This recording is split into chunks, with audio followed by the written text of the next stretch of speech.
Hello everyone! Welcome back to DOK GILMAC Online Tutorial Grade 9 Mathematics Tutorial. The topic I will be discussing for today's tutorial is all about the nature of roots of quadratic equations. What is the discriminant? The discriminant is the expression b squared minus 4ac. The value of the discriminant can be used to determine the number and type of roots of a quadratic equation. Remember, if b squared minus 4ac is equal to 0, then quadratic equations have two equal real roots.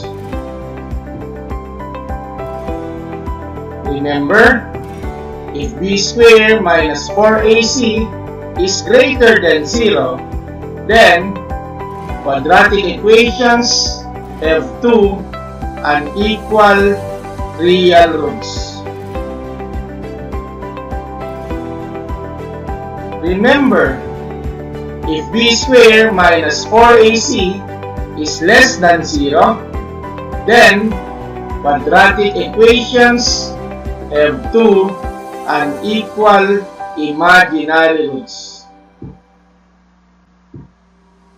Take note, change the given quadratic equation in standard form if it is not in the form of ax squared plus bx plus c is equal to 0. Illustrative example. Number 1. X squared plus 7x is equal to negative 10. This implies we have x squared plus 7x equals negative 10 is just equal to x squared plus 7x plus 10, which is equal to 0. Just transpose negative 10 from the right side of the equation to the left side of the equation, or simply apply addition property of equality. So take note of that. Illustrative example number 2. X squared plus 7 is equal to 8x. So from here, we apply subtraction property of equality. So this implies we have x squared minus 8x plus 7 is just equal to 0. Or simply, transpose 8x from the right side to the left side of the equation. So take note of that.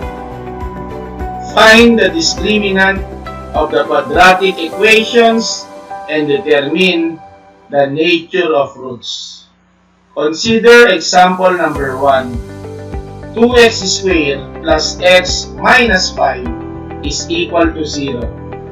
From here, we have a is equal to 2, b is equal to 1, c is equal to negative 5. Substituting the values of a, b, and c from the expression b squared minus 4ac, this is just equal to quantity 1 squared minus 4 times 2 times negative 5. Simplifying further, we have 1 plus 40. Since negative 4 times 2 times negative 5 is 40. This is just equal to 41. Take note, 41 is greater than 0.